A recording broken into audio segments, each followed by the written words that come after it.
Mootummaan naannoo Oromiyaa sirna gadaa akka leellisuuf hojjetaa jirra. Waan pirezidaantiin mootummaa naannoo Oromiyaa Shimallis Abdiisaa tibbana caffee Oromiyaa irratti dubbateedha. Mootummaan naannoo Oromiyaa gadaan akka leellisuuf keessattuu waggoota sadan darbe kana xiyyeeffatee hojjetaa jira. Mootummaan naannoo Oromiyaa paartii bilisiginnaan durfamu mootummaa farra sirna gadaatiin ammoo deebii pirezidaantii mootummaa naannoo Oromiyaatiif kutaalee hawaasaatiin kennama.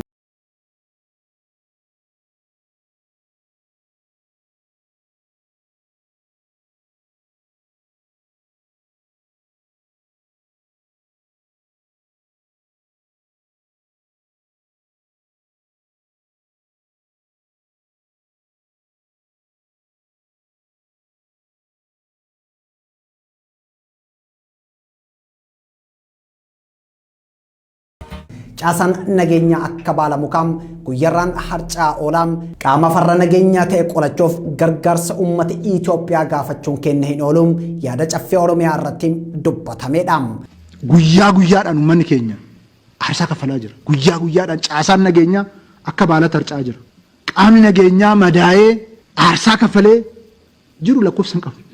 Mootummaan ol'aantummaa seeraa mirkaneesseem yakkamtoota hamma seeratti dhiyeessutti dhukaasa hin dhaabu kan jedhe bilisiginnaan tibbanam deeggarsa namoomaa uummata miidhameem dhaqqabsiisuuf dhukaasa dhaabee jira jedhe. Wixineen HR 66 duwwaa duwwaam mata duree tumsam tasgabbii nagaaf dimokiraasii Itoophiyaa deeggaruun yookaan afaan Ingiliffaatiin to support stabilization peace and democracy fartiin Itoophiyaa jedhuun mana maree bakka bu'oota Ameerikaatiif dhiyaateem nageenya Itoophiyaa fi gaanfa Afrikaa kan miidhuudhaan yaadam dubbii himaa ministeera dhimma alaa Itoophiyaa ambaasaddar Diinaa Muftiitiin. Ummata Itoophiyaa akka gara adda addaatiin miidhu gara qabeenyaatiin hin miidha gara tasgabbiitiin hin miidha walitti dhufiinsa biyyoota lama waa'ee miidhu waan ta'eef biiliin kun dabru akka hin qabne biiliin kun kongireesii keessatti deemaa jira kongireesiitu biilii kana oofaa jira. Jaarsummaan gaafatamummaa seeraa ajjechaa abbootii gadaa karrayyuun hambisuu hin qabuun ammoo ibsam komishinii mirga namoomaa Itoophiyaatiin murteen dhukaasa dhaabuun mootummaa Itoophiyaa fi Tigraay murtee simatamaadhaan ammoo yaada qaama misoomaa biyyoota baha Afrikaa yookaan egaadiin akkam jirtan kabajamtootaan daawwattoota Oromiyaa miidiyaa neetworkiin kun yeroo hundam sa'aatii kanatti kan isinii dhiyaatu qophii mil'oo Tibbanaatiin qophii mil'oo tibbanaa keenyaarraatiin haala Oromiyaa Itoophiyaaf gaanfa Afrikaa irratti xiyyeeffachuun waan qindeessine qabna. Ansaraay sabaatiin gama ogummaa kaameraatiin ammoo Abdii Jamaal nafaana jira. Kun mil'oo tibbanaatiin.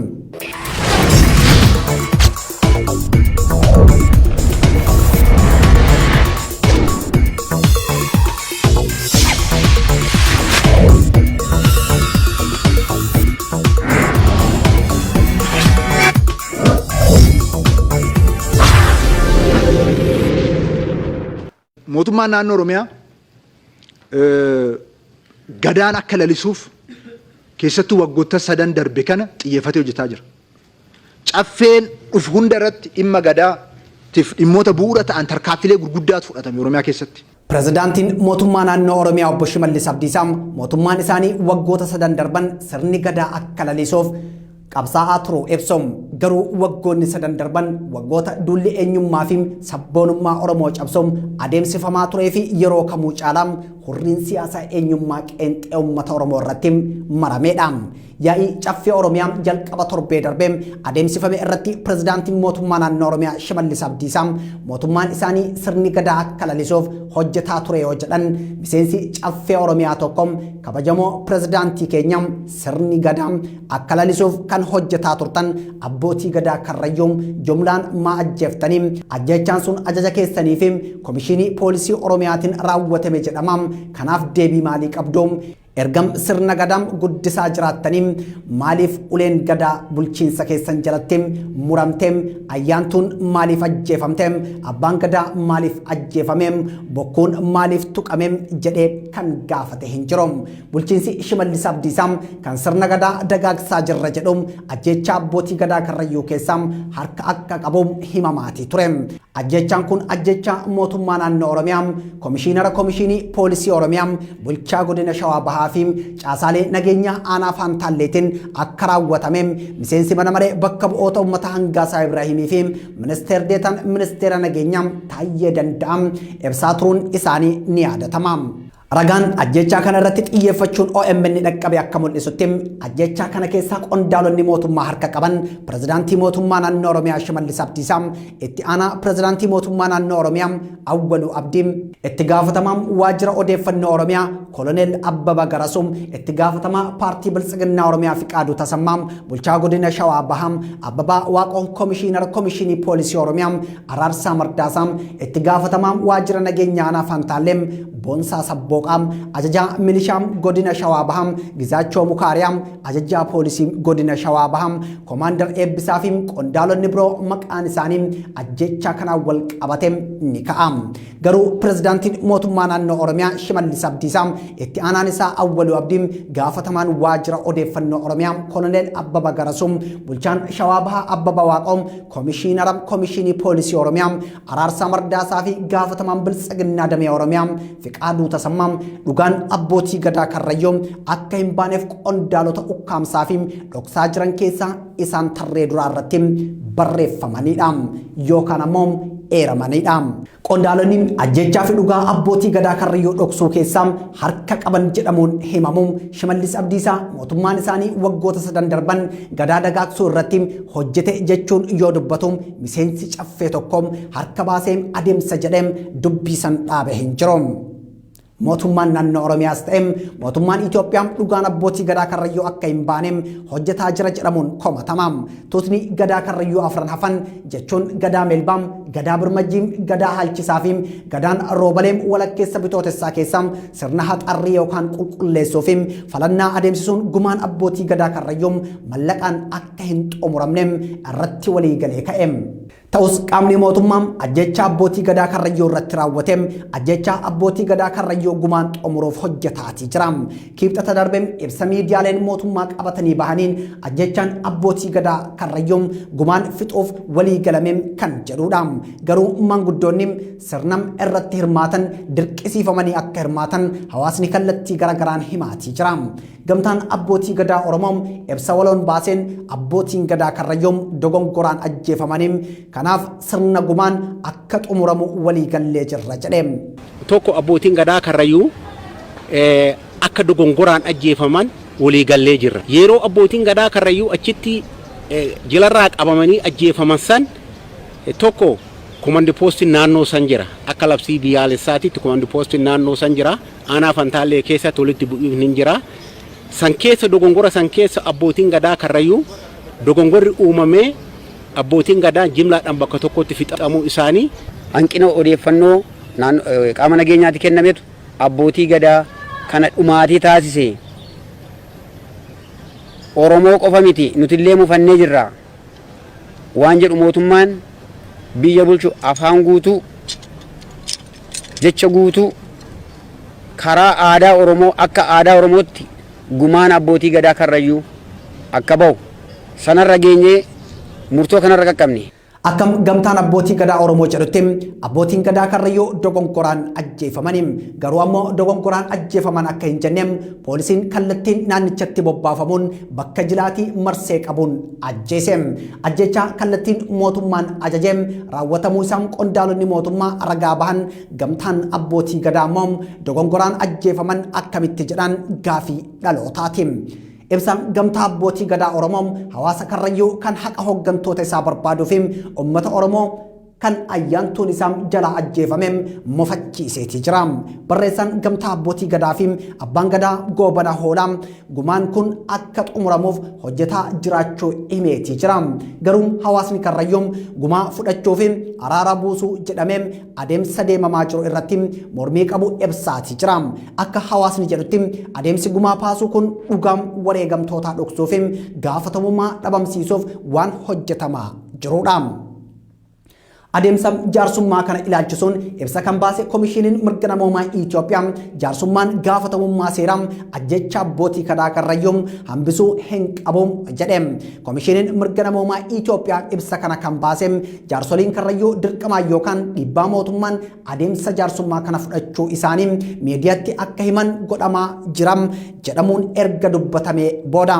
Mootummaan aggaammii eenyummaa fi godhambaa saba tokko irratti raawwate haqa wareegamtoota ni baasa jechuun ulfaataa ta'us xiinxaltoonni siyaasaa fi sirna bulchiinsaa adeemsi biltsiginnaan ittiin deemaa jiru adeemsa of dandamachiisu waan ta'eef aarsaa barbaachisu kafaluun diigama irraa of baraara jechuun dubbataatii jiru. Gama biraan caffeen Oromiyaa haala qabatamaa Oromiyaa keessa jirtu irratti gaafii kaasus haleellaan humna finxaalessaa Amaaraatiin uummata Oromoo irratti raawwatamaa jiru hanga barbaadame kaafamee hin dubbatamne. Caffeen Oromiyaa daangaa Oromiyaa nageenya uummataa misooma Oromiyaa fi dhimma Oromoof Oromiyaa kam irrattu murteessuuf aangoo qabaatus weerara kallattii garaagaraatiin Oromiyaa irratti banamee cal'eessaan bira darbeetii jira. Oromiyaa biyya caffeen Oromiyaa olaantummaan hogganu keessatti ajjechaan jumlaa abbootii gadaa qabata shanee jedhuun ajjechaan dargaggootaa weerarri daangaa haleellaan sabummaa bu'uureffate uummata Oromoo irratti raawwatamaa jira. Kan raawwatamaa jiru ammoo bulchiinsa caffee kana jalatti. Caffee mootummaa biltsiginnaa jalatti waraanni qindaa'aan humna finxaalessaa Amaaraatiin Wallagga Bahaa, Horroo Guduruu Wallaggaa, Shawaa Lixaa, Shawaa Bahaa keessatti raawwatamaa jiru aarsaa guddaa uummata Oromoo kafalchiisaatii jira. Koreen hojii raawwachiiftuu biltsiginnaa damee Oromiyaa haleellaa kana maqaa waboo loluu jedhuun akka uummata nagaa irratti bansiiftee dubbatamaatii ture. Yaa'ii kana irratti gaafii dhimma nageenyaaf daangaa wal qabatee ka'eef deebii kan kenne hoogganaan biiroo bulchiinsaa fi nageenya Oromiyaa obbo Shaafii Huseen rakkoon daangaa ka'umsi isaa misoomaa margaa fi bishaan jechuun deebiseetii jira. Tuttuqaan daangaadha wajjin wal qabatee jiru maali waan jedhu xiqqoo karaa bilchina qabuun laaluudha yaaliin godhame jira. Ka'umsi tuttuqaa kanaas maali waan jedhu deemee fedhii misoomaati.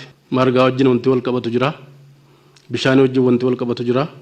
Lafa wajjin wanni wal qabatu jira. Kabajamoo hoogganaa biiroo bulchiinsaa fi nageenya Oromiyaa rakkoon daangaa ka'umsi isaa misooma yoo jenne haleellaa Wallagga Bahaa, Horroo Guduruu Wallaggaa, Shawaa Lixaa fi Shawaa Bahaa akkasumas naannoo Benishaangul Gumuz godina Mattakkal keessatti humna finxaalessaa Amaaraatiin uummata nagaa irratti raawwatamu hoo fedhii maaliiti jedhee miseensi caffee gaafate hin jiru. Lola qindaa'am humni kun mootummaa naannoo fi federaalaan deeggaramee uummata irratti baneen lubbuun dhibbootaan lakkaa'amtu gaaga'amtee qabeenyi guddaan barbadaa'ee jira. Uummanni kuma dhibbootaan lakkaa'amu ammoo qeef qabeenya isaa irraa buqqeetii jira. Caffeen Oromiyaa bulchaa jira jechuun waa'ee misoomaa fi galii Adaamatti haasa'uun lafa inni bulchaa jira jedhu keessa gandoonni Wallagga Bahaa fi Horroo Guduruu Wallaggaa faannoo Amaaraan fudhatamanii alaabaan bulchiinsa Minilik keessa dhaabateetii jira. Caffeen Oromiyaa garuu Oromiyaa bulchaa jira, Oromiyaa misoomsaa jira jedha. Oromiyaan bulchitanii fi Oromiyaan misoomsitan tamiin Oromiyaa saamsaa fi uummata isii ficcisiisaa Oromiyaan misoomsitanii fi badhaastan kamiin gaafiidha. Gaafii qophii mil'oo tibbanaati. Wallaggaa fi Shawaan humna hidhannoo ammayyaa hidhateen dhiigaatii jira. Caffeen Oromiyaa Adaamatti wixinee sirna biltsiginnaa tiksuun poolisii godhee baasa. Wixinee gaachana sirnaati. Bara bulchiinsa biltsiginnaa keessatti sirni gaachana uummataa osoo hin taane uummatatu gaachana sirnaa ta'e. Sirni uummata tajaajiluuf osoo hin taane uummanni sirna tajaajiluuf kan uumame fakkaata. Caffeen Oromiyaas wixinee wabii gaachana uummataa osoo hin taane wixinee gaachana sirnaam raggaasise. Wixineen labsii gaachana sirnaa naannoo Oromiyaa mirkaneessuuf qophaa'e kun yoo mirkanaa'e uummanni naannichaa karaa gurmaa'een aadaa fi duudhaa isaa giddugaleessa godhatee nagaa fi tasgabbii naannichaa keessatti gahee olaanaa akka ba'u waan taasisuuf adeemsa seeraan taa'e keessa darbee kan dhiyaate waan ta'eef kabajamaan caffee kun wixinee labsichaa irratti bilchinaan mari'achuun akka raggaasisu kabajaan gaafachaa. Pirezidaantiin mootummaa naannoo Oromiyaa Shimallis Abdiisaa waraanni bilisummaa Oromoo naannicha keessatti humna cimaa akka baasee fi to'achuuf rakkisaa akka ta'e akeekeetii jira. Meeshaan humni kun hidhatee guddaa kan ta'ee fi caasaa nageenyaa akka baala mukaa harcaasaa jiraachuus amaneetii jira. Guyyaa guyyaadhaan uummanni keenya aarsaa kaffalaa jira. Guyyaa guyyaadhaan caasaan nageenyaa akka baala harcaa jira. qaamni nageenyaa madaa'ee aarsaa kaffalee jiru lakkoofsa hin qabu. Qawween 5,2010 duran turre eessaa si'aayam. Waraana bilisummaa Oromoo injifachuuf saayinsii riphee lolaa fi siyaasaatti dhimma yoo baane malee humna kana injifachuun hin danda'amu kan jedhe pirezidaantiin mootummaa naannoo Oromiyaa lola waraana bilisummaa Oromoo waliin milishaan humni addaa poolisiin idilee Oromiyaa adeemsisaa jiruun gatii guddaa kafalaa akka jiran amaneetii jira. Humni nageenya naannoo keenyaa uummanni keenya caasa sadarkaadhaan jiru aarsaa kaffalaa deeggarsa kamiyyuu otuun argatiinidha kan waggaa tokkoof ji'oottan ja'an darbe kan Oromiyaa fi sochiiwwan jiran aarsaadhaan kan turse.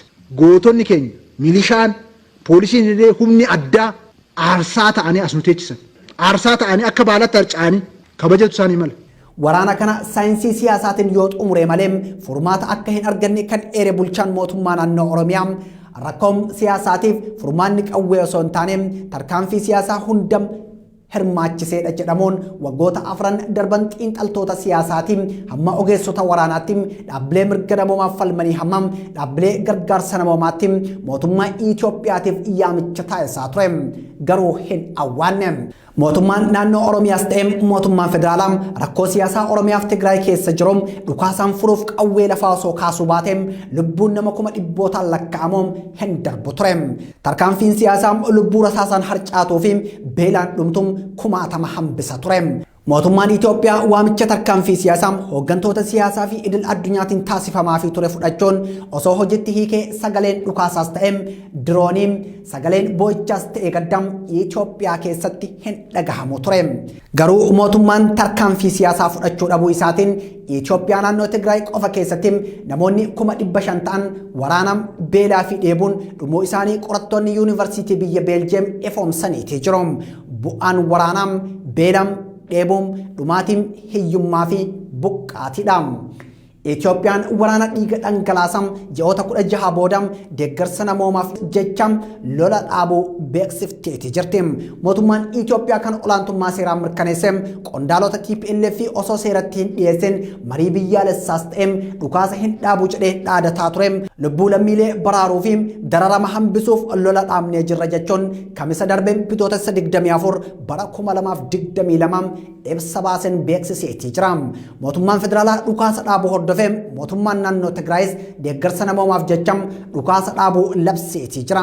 Tarkaanfiin dhukaasa dhaabuu mootummaa federaalaa fi naannoo Tigraay labsan kun erga gaanfa Afrikaatti ergamaan addaa Ameerikaa ambaasaadar David Satterfield jalqaba torbee darbee gara Itoophiyaa imaluun ministeera dhimma alaa Itoophiyaa qondaalota gamtaa Afrikaa akkasumas bakka bu'oota dhaabbilee gargaarsaa garaagaraa wajjin mari'atee booda.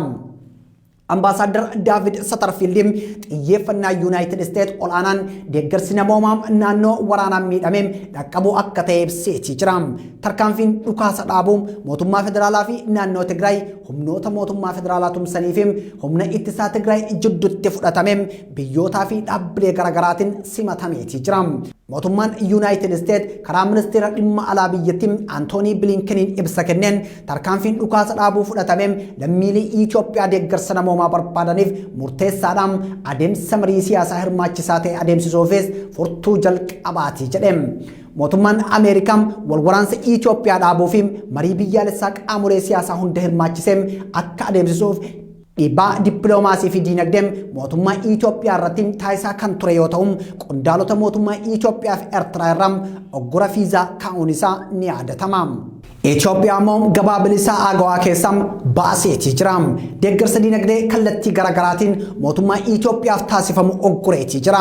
Dhaabbileen mallaqaa addunyaa kanneen akka dhaabbata mallaqaa addunyaa baankiin addunyaa mootummaa Itoophiyaatiif liqaa akka hin kennine dhoowweetii ture.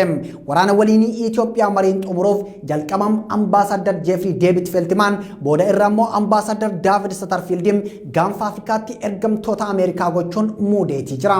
Dhiyeenya immoo wixinee labsiin HR 6,600 fi SM 3,199 jedhamuun raggaasisuuf mana maree bakka bu'oota uummataatti dhiyeesseetii jira. Wixineen kun kan ragga'u yoo taate Itoophiyaa fi Eertiraa gama nageenyaa, faayinaansii, immigireeshinii fi dippiloomaasiitiin akkasuma kanneen waraanni Itoophiyaa akka hin dhaabbanneef shora taphatan qoqqobuuf kan qophaa'edha. Mootummaan Itoophiyaa gama isaatiin wixineen kun akka hin raggaasifamneef karaa waajjira ministeera dhimma alaa Ameerikaatiin karaa waajjira ministeera dhimma alaa Itoophiyaatiin duula adeemsaa kan ture yoo ta'u ministeerri dhimma alaa Itoophiyaa fi itti aanaan ministeera muummee Itoophiyaa obbo Dammaqaa Mokonnon wixineen Ameerikaa Itoophiyaa irratti raggaa'isaa jirtu haala qabatamaa Itoophiyaa keessa jirtuu fi tarkaanfilee nageenyaa Itoophiyaan fudhataa jirtu ilaalcha keessa kan hin galchinedha jedhe. Dubbi himaan ministeera dhimma alaa Itoophiyaa Ambaasaddar Diinaa Muftiin wixineen kun yoo ragga'e haala qabatamaa nageenya Itoophiyaa fi gaanfa Afrikaa kan miidhuudha jechuun ibseeti ture. Uummata Itoophiyaa akka gara adda addaatiin miidhu gara qabeenyaatiin hin miidha gara tasgabbiitiin hin miidha. Walitti dhufiinsa biyyoota lama waa'ee miidhu waan ta'eef biiliin kun dabru akka hin qabne. Biiliin kun kongireesii keessatti deemaa jira. Kongireesiitu biilii kana oofaa jira. Biiliin kun akka dhaabbatu ergamaan Ameerikaa kaas dhufes itti himameera.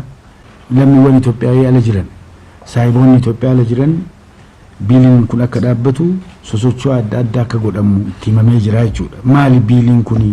Uummanni Oromoo kutaalee addunyaa garaagaraa keessa jiraatan wixineen kun akka ragga'uuf duula imeelaan bilbilaa akkasumas tiwiitaraan adeemsisaniiti jiru.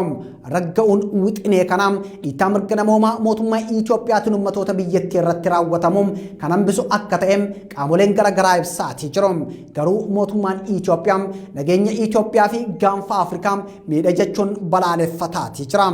Gama biraan tarkaanfii dhukaasa dhaabuun kaaba Itoophiyaatti fudhatame gamtaan Awurooppaa murtee simatamaadha yoo jedhu mootummaa UK tarkaanfiin kun hojiitti hiikamuun deeggarsi namoomaa danqaa malee uummata miidhame biraan gahuu qaba jedheeti jira.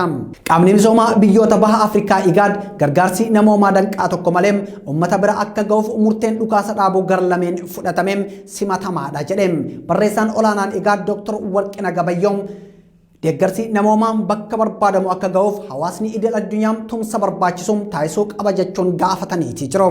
Gargaarsa namoomaa dhiyeessuuf jecha lola dhaabuu humanitarian truce fi waliigalteen dhukaasa dhaabuu ceasefire waraana adeemsifamaa jiru tokko qabbaneessuuf gahee olaanaa qabaachuu isaa qorattoonni dhimma waraanaa fi walitti bu'iinsaa qoratan ragaa bahu.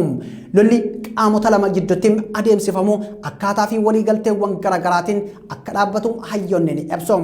Yeroo waraana waliinii Siiriyaa biyya Ingiliz King's College of Londonitti dhimmoota waraanaa barsiisaa fi barreessaa kan ture Dr. Samir Purim gosoota waraana dhaabuun ibsaniiti jiru. Isaan kunneenis namoomaaf lola dhaabuun humanitarian truce lolaaf wal barbaaduu dhaabuun cessation hostility waliigaltee dhukaasa dhaabuun ceasefire lolatti xumura gochuun kan jedhamanidha. Gosoonni waraana dhaabuu armaan olitti caqafaman hundi tooftaalee waraanaa dhaabuu ta'anis akkaataa hojii irra oolmaa isaanii fi raawwiin isaanii gargar akka ta'e qorattoonni ni ibsu. Kan jalqabaa lola dhaabuudha. Qaamoleen wal waraanaa jiran wal dhabdee dhaabuuf waliigaltee sirna hordofee fi ifaa gochuun isaanirraa hin eeggamu. Kana jechuun waraana dhaabuuf waliigaltee baay'ee irratti hin mari'atamin jiraachuu mul'isa jechuudha jechuun qorattoonni dhimma walitti bu'iinsaa jechuun qorataan dhimma walitti bu'iinsaa Dr. Samir Purim ibseeti jira. Murtee kanaan humnoonni wal waraanaa jiran sochii waraanaa fi waraanni akka dhaabbatuuf walii galuu danda'u yookaan ammoo deeggarsi namoomaa namoota sababa waraanaatiin miidhaman bira akka dhaqqabuuf dhukaasa dhaabuu danda'u jechuudha.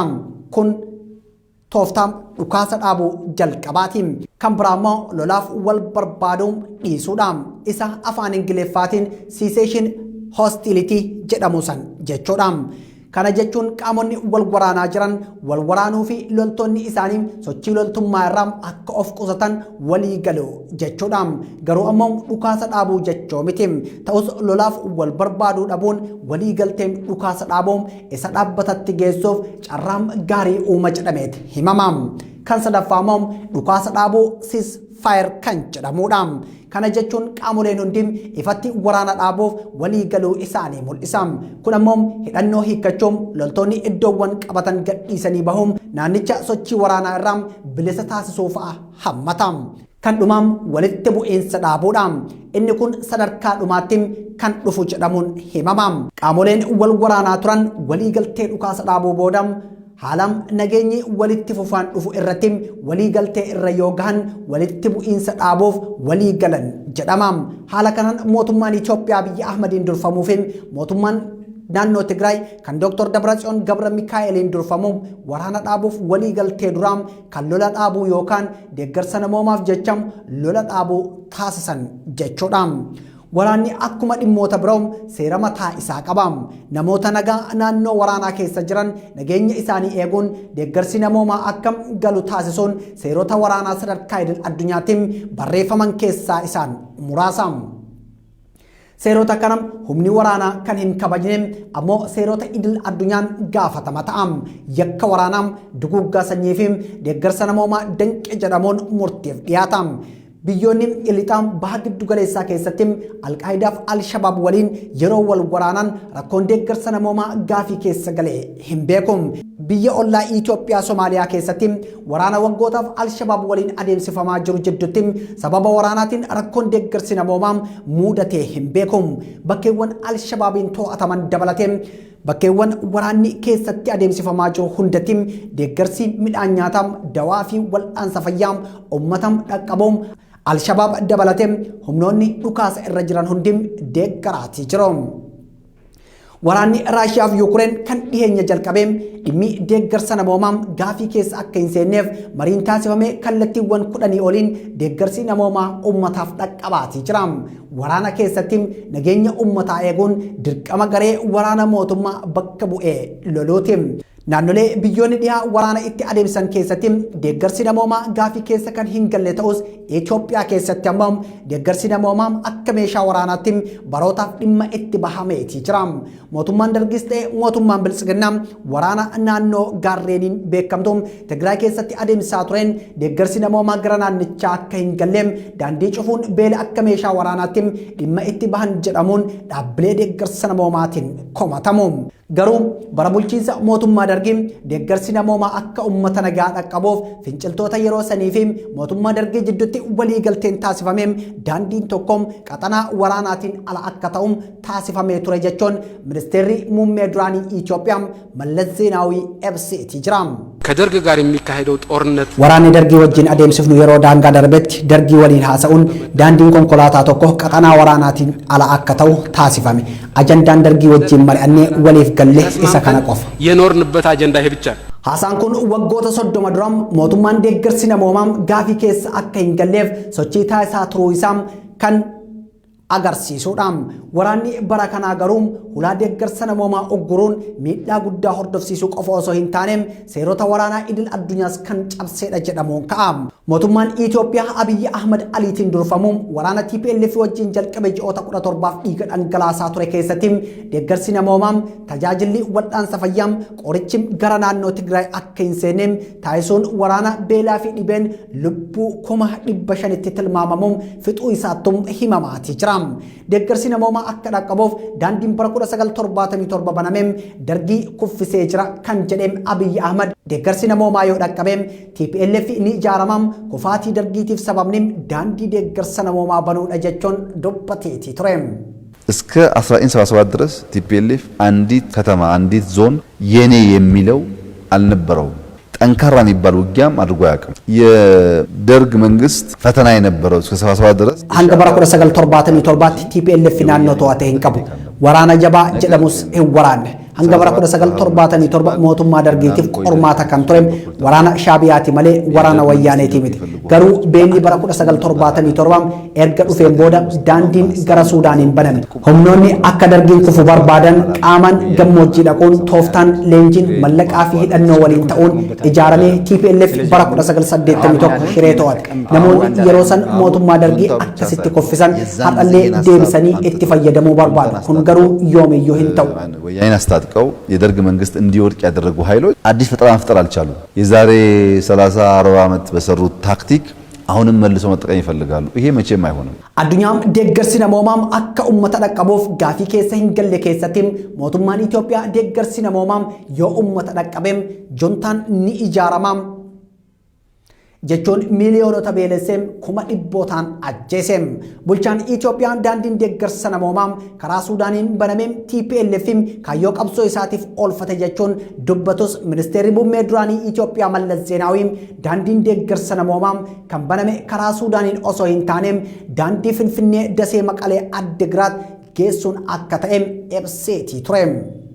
ከደሴ ጀምሮ በመቀሌ በኩል እስከ አዲግራት ድረስ ያለው daandiin guddichi dasee irraa jalqabee maqalee fi addigraat gahu nullee akka bira hin geenye dargiinis kaayyoo biraatiif akka ittiin fayyadamne waliif mallatteessuun daandii kanaan dhaabbilee miti mootummaatiin midhaan finfinnee irraa fe'amee maqalee fi addigraat akka gahuuf ajandaan mootummaa dargii wajjin irratti waliif galleen kana qofa deeggarsa namoomaa qofa. የኖርንበት አጀንዳ ይሄ ብቻ ነው። የምግብ እርዳታ ላይ ብቻ ነው።